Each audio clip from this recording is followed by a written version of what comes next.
lahat sobra. Ngayon sabi niya sa akin ng anak ko, Ma, gumamit ka ng Promag. Subukan mo, ibabad mo yan sa paa. Ako, totoo, ayoko eh. Pero bakit wala namang mawawala? Di itinaray ko. Sabi niya, mag-ano ka dyan ng 10 minutes, ma. Ibabad mo yung paa mo. Wala pa. Wala pang 10 minutes. Sabi ko, 5 minutes pa lang. Sabi ko, tanggalin mo na ako rito.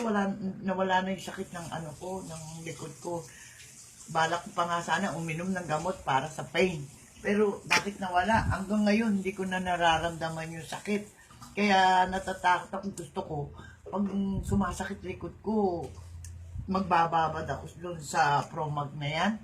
Kaya ang masasabi ko lang dyan sa Promag na yan, talagang napakagaling. Hanggang ngayon, walang sakit ako nararamdaman dyan sa likod ko. Dapat yan, lagi ko ibabawad. Pero hinihintay ko sumakit dahil nagalit na ako ng isang araw eh.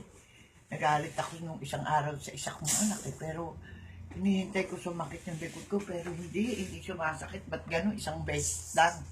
Ngayon to si Shadi, yung aking anak na isa. Yan, galit na galit yan sa mga inilalagay na pahid-pahid sa mukha. Hindi mo mapagpapahid yan. Pinahid niya sa mukha. Ba gusto niya lagi parang pag hila mo siya, parang nakapulbos siya. Tsaka yung pimples ng aking apo, nawala rin. Kaya nga, ewan ko bakit, ano bang meron dyan, parang miracle yung Promag na yan. Ako, hindi ko naiiwasan yan.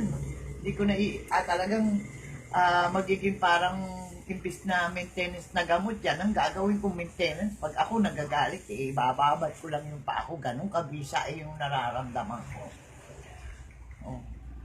Sige, sana tayo gumamit ng Promag. Ang sarap-sarap, wala nang inom-inom ng gamot.